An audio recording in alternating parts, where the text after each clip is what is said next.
being it July and summer. I know it doesn't look like it, but I'm pleased to see a full room of you in here. So today I'm going to be talking about how you can get a slice of the mindful advantage, how you can enhance your well-being one moment at a time. And so I am Nikki St. Paul, and I am a wellness practitioner and a coach. I'm also a breathwork facilitator, and also I've founded Breathing Mindful Coaching, which you'll learn more about over the next 20 minutes or so. Let's see if this is going to work. So over the next 20 minutes or so, here's what we're going to cover. I'm going to start off by giving you a gift from me to you, and you'll learn about what this is in a minute. And then I'll share an abridged version, you'll be happy to know, of my story and how it relates to the vision and the mission that I've set for Breathing Mindful Coaching. Then we will look at what on earth is mindfulness, some truths, some myths, not all of them, but I'll try and give you a summary of that. Then we're going to take a breathing space, and we're going to do a short meditation, and it is available to everyone, so just sort of be open to that experience and enjoy a little bit of space that you can create for yourself. And the idea is that after today, you can realise that you can create your own space. Even in the midst of chaos and noise, you can create that space for yourself. I'd like to share, as business women, as business owners, as founders, 7 life lessons that mindfulness can teach you, so that you may want to explore further, either by catching up with me or just by reading and learning about it. And then I'd like to share with you how you can add some mindful moments to your day, rather than waiting to store it all up till when you've got a week's holiday or a couple of days off. So that's today's agenda. I said that I was going to give you a gift. So here it is. The first gift is to just stop. Just stop whatever you're doing. Sit in your seat, feel your body, I suppose, just be supported by the chair or the stool beneath you. And let that word stop be a verbal cue to actually press the brakes, to just press the pause button, to check in with yourself. Just let your breath settle, let your natural breathing rhythm just return, particularly if you've just arrived. So that's the first part of the practice, is the S in stop is to simply do that, to just stop what you're doing. And the T in stop is to take a breath. Take a deep breath. So if you're happy to play along, just, if you want to close your eyes or if you want to just soften your gaze rather than staring at the screen like we do all day, just drop into your body and just breathe only through your nose, so keep your mouths closed and just take a deep and slow breath in through your nose so that your belly rises. It's not about your chest, it's just taking a deep and slow breath through your nose and then taking a breath out through your nose if you can, slowly. Try and make that exhale longer than your inhale. And now the third step in the stop practice is O. This is where you observe. You observe what is going on in this moment. What are the thoughts that are popping up in the mind? Our mind is always so busy. What are the thoughts that are popping up in the mind? Just notice them, but don't judge them and label them as bad or good or positive or negative. How do you feel in this moment? How often do you ask yourself that? We ask everybody else how they're doing. It's like, how are we feeling in this moment? The other thing to observe is bodily sensations. Do we feel warm, cool? Do we feel tingly? Is there any pain, tension anywhere? It's just feeling into that and making any small or large adjustments that you need to that feel right for you. So that's the O in stop. And the P is to proceed. So it's like, now that you've stopped, you ask yourself this question: what do I need next? What do I need to focus my attention on next?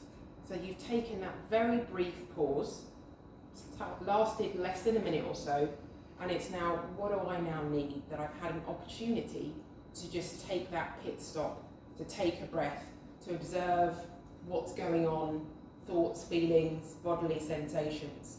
And this can literally be done in a minute. I mean, you can take much longer if you'd like, but it's just a great way just to encourage yourself to stop throughout the day, and that can be done at any time that you like. And that's my little gift to you, in the hope that you can do that stop practice if you felt that it worked for you, just to give you that moment just to almost reset before you move on.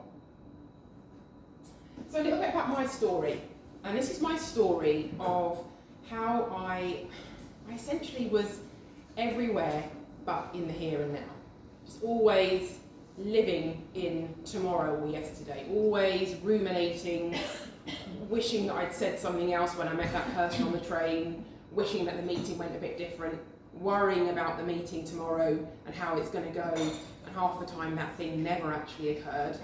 And I always spent my time trusting everybody else's opinion and everybody else's answer rather than my own, and just wasn't in touch with myself as a person, my own intuition, my own ability to know what I need to do next. We all know what we need to do next, and that's, I guess, the power of coaching. Is the coach's role is not to tell you what to do, that is not coaching, but it's about trying to help you to see that you do know what you need to do. Sometimes it's just giving yourself the permission to do that thing that you're most scared of. So that was my story, the story of being everywhere but here, the story of trusting everybody else but myself. And actually it was 2008 when I really rediscovered the power of the breath, because I was essentially losing control of it. My son was about 5 at the time, and I was in a really busy, demanding role, trying to climb the career ladder, trying to do all the things and be all the people. And I obviously couldn't spin all the plates, as we all realise that we're unable to do. We're not able to do that all the time, but we keep trying. And I really was in this position where I was suffering what I think we would now call burnout. I didn't use that language, I didn't even know it existed. I was just stressed and anxious, and I wasn't able to be at my best. I did everything on autopilot. I literally ran everywhere. Like, I literally would be running to everything, even if it didn't require that level of speed. But I just did everything quickly. It's like, how many tasks can I tick off in the next 10 minutes? I'm going to get as many done as possible. I never congratulated myself, I just went on to the next 10 tasks. And I literally was like in a busy airport all the time. And I realised I need to sort this out. I'm not being present in my son's life. I'm not being present in my life. It's just going. And I one day stumbled across a body balance class. I don't know whether anybody knows that. But I actually went to the gym to do spinning, because that's what you do when you're a busy person. You like just pump that adrenaline going and keep going. But the bikes were all busy. If anyone knows about spinning, you've got to book it on time. Yeah. So anyway, I got there, my bike was gone. I was like, oh God. I was all ready for this exercise class. And they said, oh, Nikki, we've got body balance. I was like, what's that? So I turned up. Used one of the yoga mats that were there in the class. I didn't bring my own. I was like, what are they doing? I'm sitting there, like, all quiet, and it just felt really uncomfortable. Just sit still. I just couldn't sit still. Like, hands up if anyone can resonate with what I'm saying right now.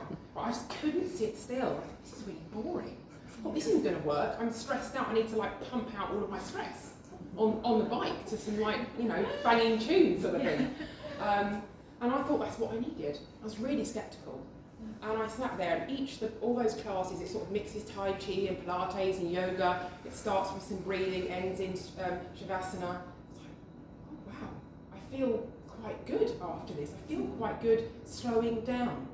And so then I started to explore different ways of incorporating stillness, different ways of sort of training my breath, lots of learning in that. And that's really where I realised I can actually, through the power of the breath, calm my busy mind. I can access greater creativity. I can make better decisions when I'm not trying to run everywhere. And I can actually learn to notice what I'm actually feeling and what I actually need and what I actually need to do, and just trusting that it will work out, even if it feels like it doesn't. So that's the story of me needing to slow down, me needing to catch my breath literally, and realising that I wasn't the only one experiencing that kind of lifestyle, running everywhere, doing everything, and doing things that we think we should be doing.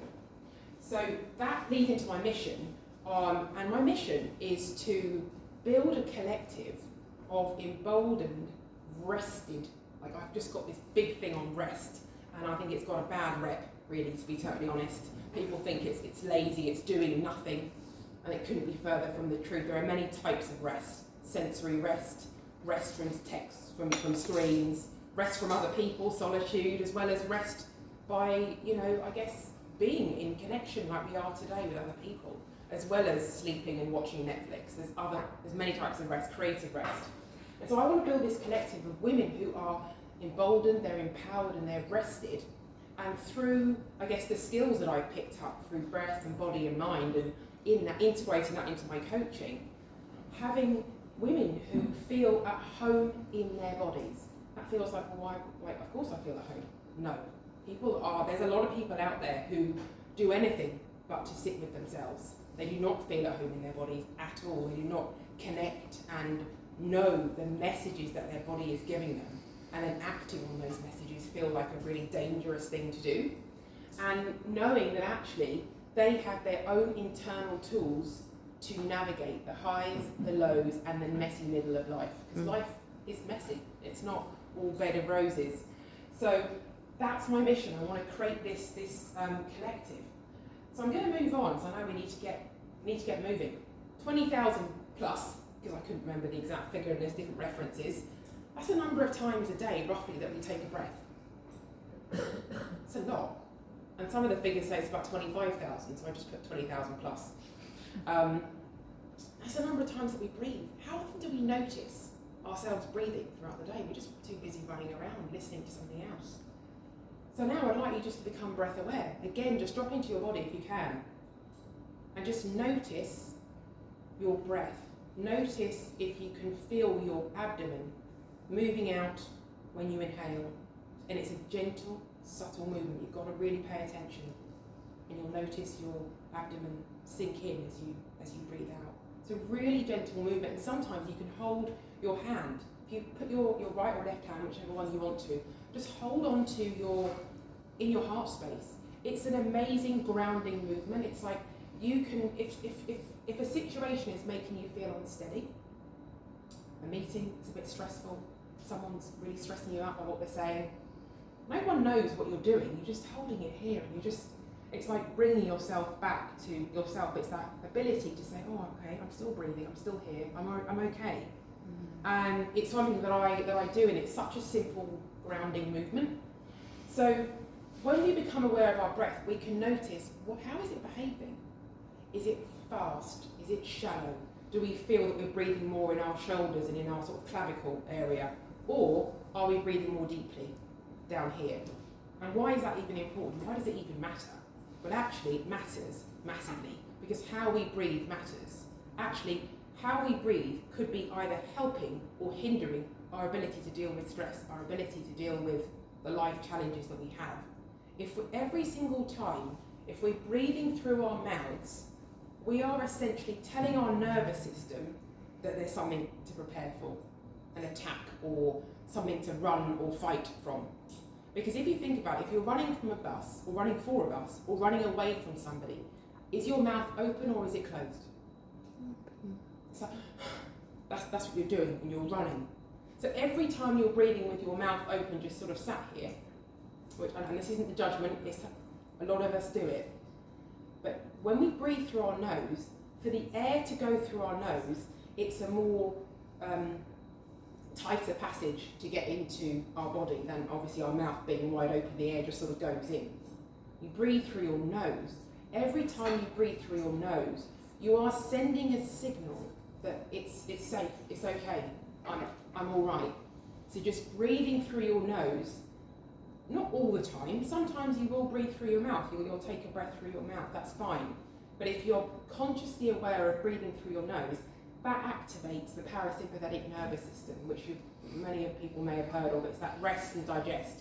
Whereas if you're breathing through your mouth and you're breathing really quickly, your heart rate's increasing, your blood pressure's increasing, and your body is rightly so. And this is a good, the fight and the flight is not a bad thing. It's like it gets a bad rep as well, but we need that to do busy work. We need that when we need to mobilise resources and take action. That is good, but the problem is when we're there all the time. Or we're holding our breath even. We don't even realise we open the emails, we're like, oh my God, what did so-and-so have to say? And you're not even breathing. So it's breathing through your nose. If that's the one thing you take away, that you can do that, that's amazing. So mindfulness. What on earth is this thing called mindfulness? Now John Kabat-Zinn said, you've only got moments to live. And when I heard that first of all, I thought, that's morbid, isn't it? You mean I've only got moments to live? But you've only got moments to live. This moment today. Like, the other moment's gone. Tomorrow will be coming, and some people it's here for and some people it's not, and that's not the morbid thing. It's like you've only got this moment to live.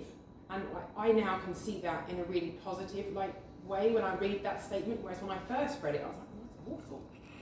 But actually you've only got this moment to live right now. But many of us are running on autopilot, doing everything because that's the way we've always done it. We go along to a meeting, say it's a Monday morning meeting at work, it's never really a productive meeting, you straight away go, oh, this is going to be awful. So you've already told yourself it's going to be an awful meeting because it was last time. But actually, mindfulness is essentially waking up to the present moment. It's literally coming out of the slumber of autopilot and paying attention, using all of our senses. Our eyes, our ears, our nose, feelings, everything, just noticing what's happening. And some people think mindfulness has got to be lotus pose, on the floor, on a mindfulness cushion, or in a mountain in Tibet, wearing a certain type of clothing. But actually, any activity that you are doing, you can do it mindfully. You just pay attention to it. You notice what's happening. What does it feel like to drink that cup of coffee? What does it smell like? It's those things you may think, well, that doesn't make any difference. But it means you're actually living the life as it happens, rather than yesterday and tomorrow. So there's a couple of myths that I want to just bust, actually. So I guess this one right here, yes, this person, it looks like they're being very mindful, right? Looking out into the mountains in a lovely part of the world. But actually, the first myth is that you don't have to sit cross-legged on the floor. You can, but you can lie down, you can sit down, you can stand, you can walk, you could be running. So I think if you start to limit things to, I have to sit cross-legged on the floor for an hour, most people probably would never do it because it would feel really uncomfortable and really hard. And I think the other thing is that mindfulness or meditation or breath work will always make me feel zen and calm. It will not. Sometimes, life is messy, and sometimes sitting still brings up troubling and challenging emotions. But actually mindfulness is about putting out the welcome mat for those emotions. I mean, there's a great poem that talks about putting out the welcome mat for the emotions that come in. And it's not ruminating on them, it's just going, okay, I feel melancholy, I feel sad, I feel whatever the emotion is. And just being curious about, well, what does that mean? And why might I feel that way? And then letting go. Because it is a practice, and that's the thing, you are building a muscle and it takes time like you would if you need to build your quads up, right?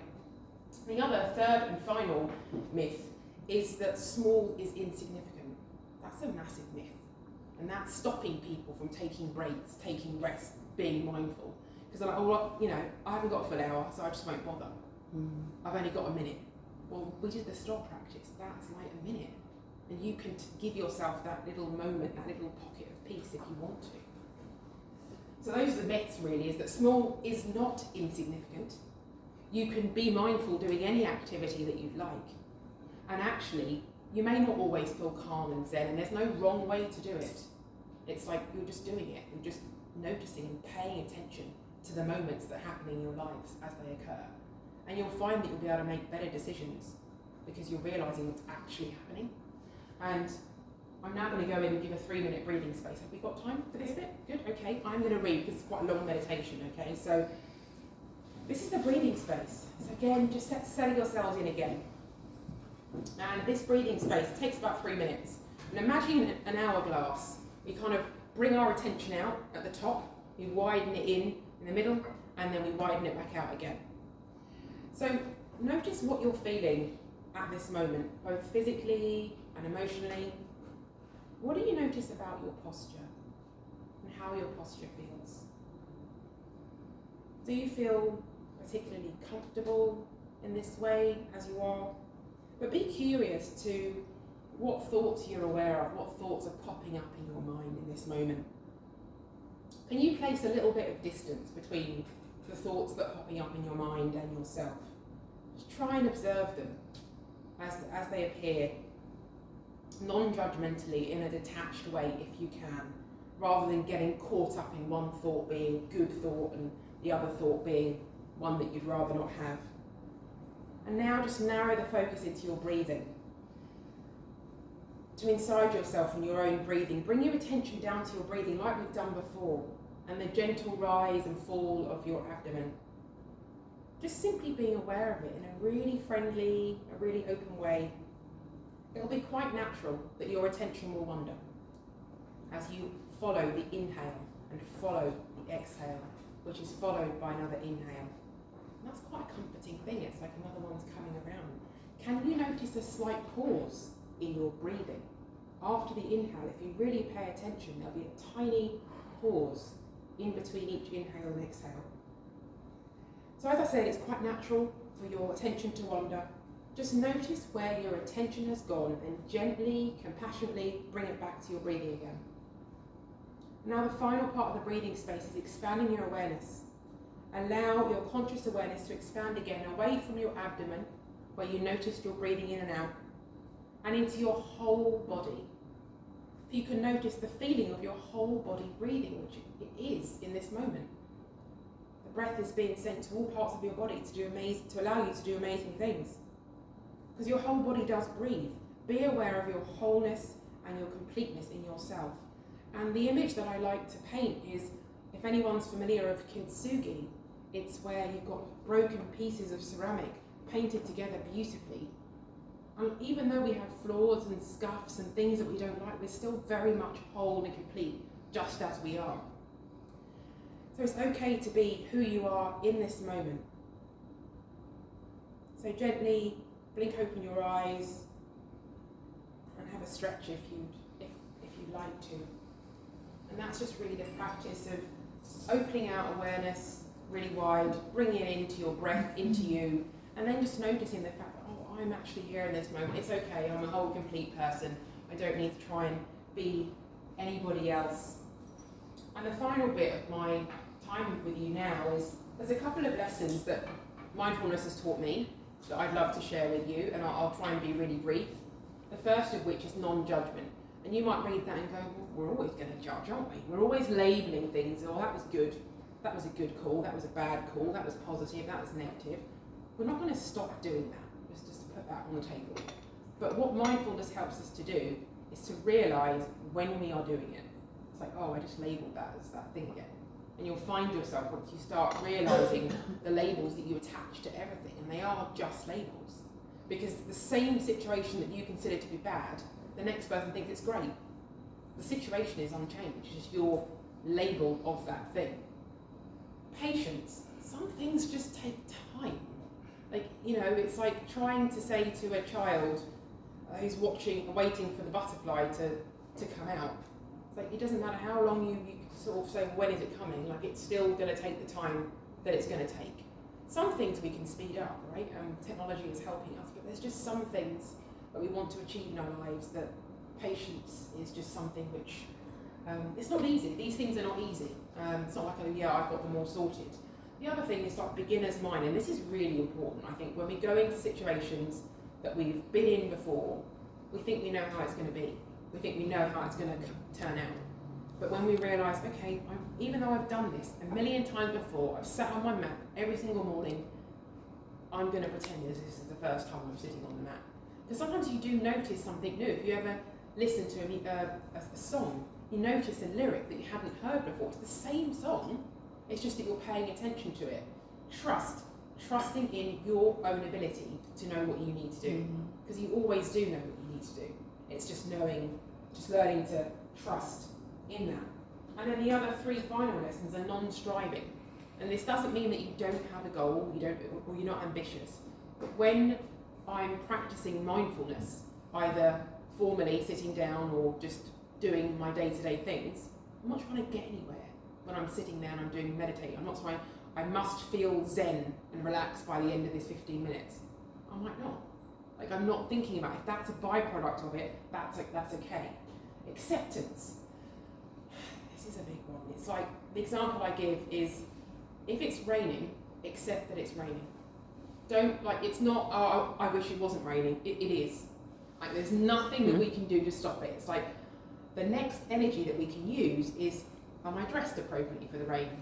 Do I have my umbrella? Do I have, like, a change of clothes? Like, if we spend less time not accepting what is actually happening in that moment, then we can use that same energy that we would have wasted wishing it wasn't the way that it is, and decide what we actually want to do. And then letting go. This is a really hard one. You know, it is difficult. But it's just really about saying, okay, I'm going to notice what I notice, and then I'm going to say, okay, what can I do with that information? And it is probably one of the hardest ones personally for me, if I'm to be honest. But I'm definitely getting better at it. And then the final bit is micro mindful moments matter. And these are the 4 ideas I have that can help you start to introduce some of this if you feel like it would be useful for you. If you feel like you're always on and find it hard to stop, the first one is like, okay, rather than have your phone and scroll through the emails as you stuff your sandwich in, actually, can you pay attention using all 5 senses to what is actually on your plate? Like, look at the colours, see if you can taste the different ingredients that make up the dish, what sounds are being made as you crunch. Like, just really enjoy the food. It aids digestion because you eat slower and you realise actually you're full much sooner.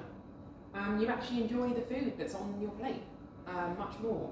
And I try and do that with at least one meal. I don't do it with every meal, like, don't get me wrong.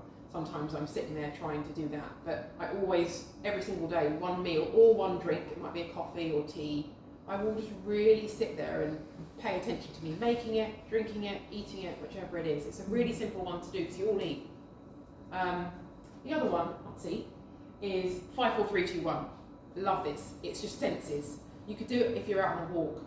Just notice 5 things that you can see, 5 things that you can hear, 5 things that you can feel, smell, and so you could do it just in your room. Just if you're in your office and you want to take a little break, or if you're out on a walk, it's a lovely thing to do, just to notice things, and it just allows to bring you to what's actually happening right now. Breath awareness, we've just been doing that. Just stopping, maybe putting your hand in your heart space, just noticing yourself breathing, not changing your breathing, just noticing it, and seeing, well, am I breathing a bit quickly? Do I need to slow it down a little bit? Oh, actually, no, my breathing is pretty good. I'm good. Finally, schedule time to take those breathing spaces, to stop. Whether you do those formal practices or not, it doesn't matter. But look at your diary ahead of time. Have you literally gone back to back to back to back to back and left yourself 0 room to go to the toilet, 0 room to drink, 0 room to say hello to your partner if you're working in the same, like, literally, have you left yourself 0 room? Look at the diary the next day or the week ahead and go, that day's not going to work, I need to reschedule that around. Give yourself a little time, because often we have more control over that than we actually tell ourselves that we do. So those are the 4 ways. That's me, Nikki. I'm active on LinkedIn and Instagram. So follow me there, Nikki St Paul on LinkedIn, Breathing Mindful on Instagram, that's my email. And I do one-to-one coaching that integrates breath, body and mind. I also work with corporations as well, doing wellbeing workshops. I've done amazing things with some companies around their wellbeing weeks, breathing workshops as well, because there are some tips that we haven't covered any of that today, but breathing techniques that can really help you relieve stress and manage anxiety and find calm and balance, as well as I do one-to-one group and one-to-one breath coaching for people who really realise that they want to tap into the power of that.